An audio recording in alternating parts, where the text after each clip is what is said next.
All right, what's up, guys? We are back. The 2022 NFL Draft has concluded, and as you can see in today's video, we're going to be discussing some of the worst selections from the 2022 NFL Draft. And when we discuss these said worst selections, we're going to be talking about where they were taken, if they were taken far prematurely.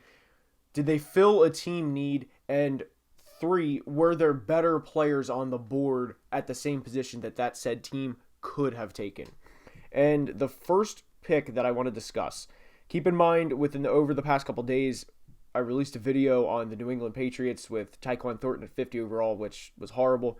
The Bears with Velus Jones, another bad pick. So I don't want to just continue beating home that, point. It's pretty clear where I stand on that. But the first pick, after having some time to really think about it and digest, the day 2 and day 3 picks for this specific team, I loved what they did on day 1, and that's the New York Giants.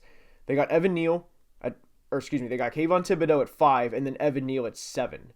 Filled positions in need for a long while.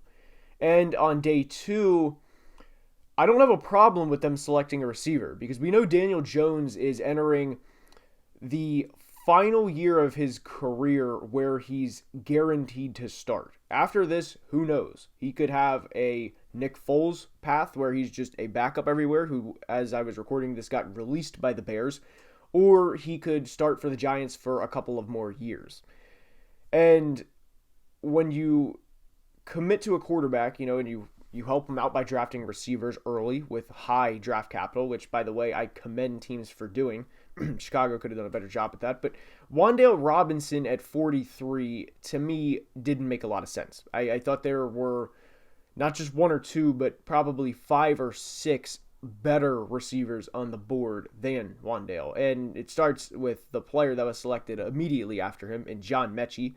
And, of course, Mechie is coming off of an injury, but the Giants also have a lot of weapons where it's not like Mechie is going to be needed in week 1. Like, their season is not going to be made or broke in week 1 because of a rookie receiver in John Mechie or Wan'Dale Robinson, either one of them playing.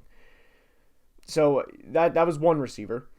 I did not think Tyquan Thornton was better than Wan'Dale Robinson, but all 3 of these players, with the Pickens, Pierce, and Sky Moore run, I thought they were all better than him. Definitely did not think Velus Jones was either, for that matter. Jalen Tolbert, I thought it was close. And there was another receiver that was taken, I want to say, early on day 4, where I thought it was close. I got to figure out. It's Calvin Austin. Calvin Austin to the Pittsburgh Steelers. I thought the difference between him and Wan'Dale wasn't that far off. And the difference between the two is nearly 100 picks. And for the Giants, obviously they didn't know entering the draft that, hey, we could have traded up in front of Pittsburgh at 138 to take Calvin Austin. I didn't care for that Wan'Dale Robinson selection. And I do want to sort this by the Giants draft, so I'm going to quickly skim to the Giants. But a lot of these picks in here, I didn't care for their day 2. I didn't like Josh Azedu, the guard from North Carolina. I probably botched that name. And Cordell Flott, I thought was a hair early. I do want to clarify, I love the Daniel Bellinger pick. I like the Dane Belton pick. These 3 guys here, though, Micah McFadden, DJ Davidson, Marcus McKeithen, they're guys. I mean, if they ever contribute, okay. But Darian Beavers loved that selection. But to me, there was just a lot of just empty picks for the Giants after KT and Evan Neal, when I thought at times there was better value on the board. Now, there were a couple of other selections that I wanted to discuss, so we're going to resort this by pick number here.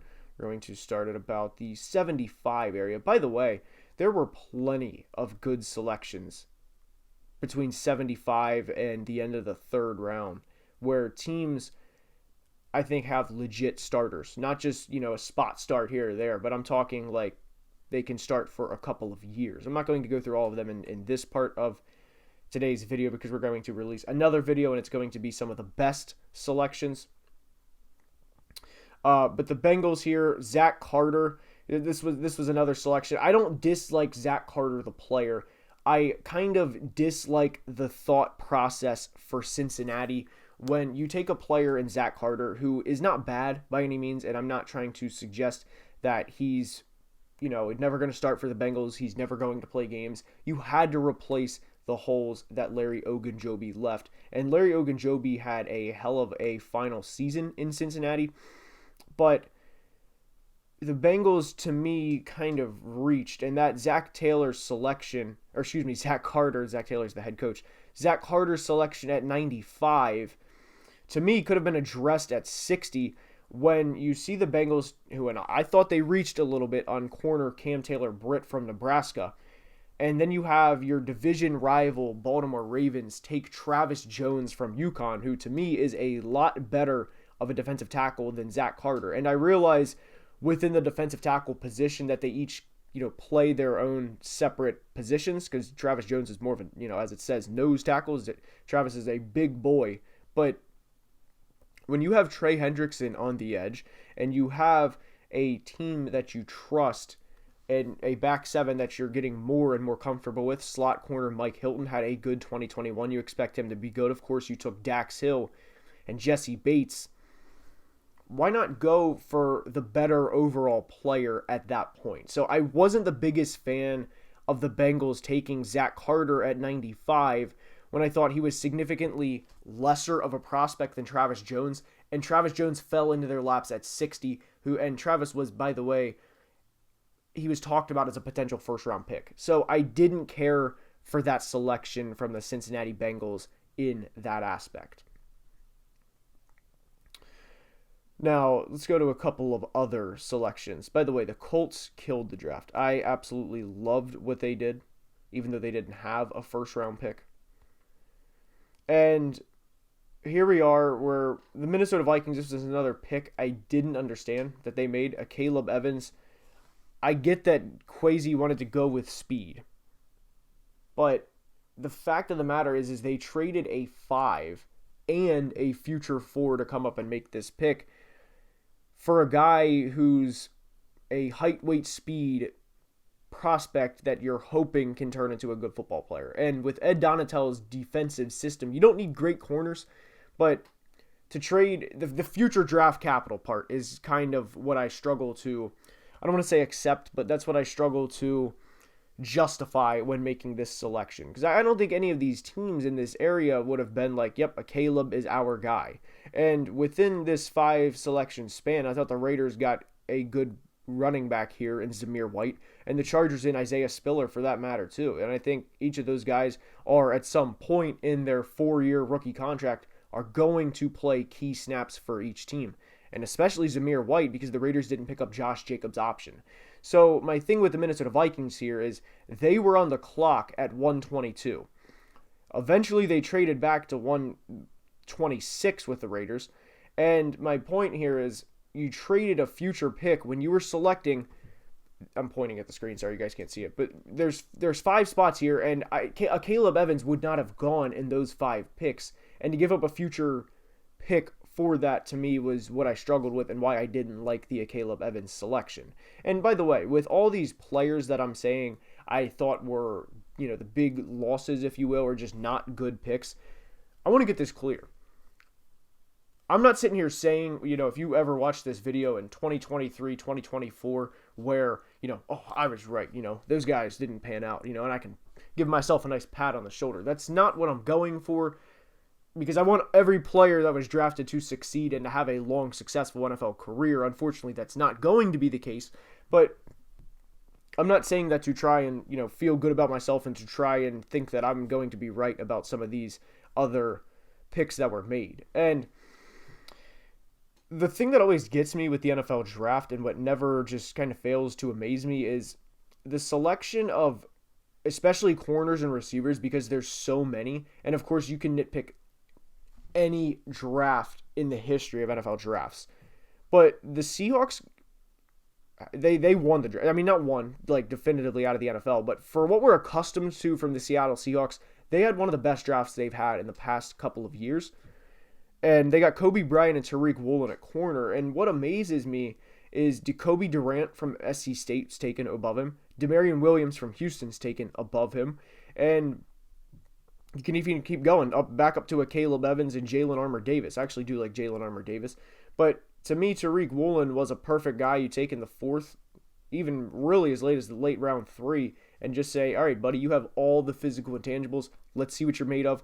Let's give you hard coaching, and hopefully you turn out, because you have every physical trait that coaches salivate over.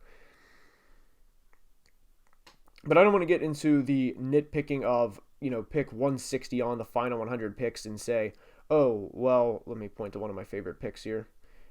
The Giants took Darian Beavers at 182, and the Cowboys took Damone Clark at 176. They're idiots for not taking Darian Beavers there. That's not what I want to get into, but some of the picks that I just didn't like in between 50 and 100. Again, we highlighted he's 49, so not quite 50. But the Alontae Taylor, to me, there was no justification for that at 49 when he probably would have been there at 149, or at minimum probably 119, 120. Take him 70, 80 spots early. Don't like that one at all. But one pick in particular that I wanted to highlight. Where is it here? Hold on. Here it is. The Bucs taking Luke Goedeke over Bernhard Raimann. If you would have told me entering the draft on Wednesday, a couple days ago, that Goedeke would have been taken above Raimann, I would have said no way. No way. Because Raimann, to me, he has first-round talent.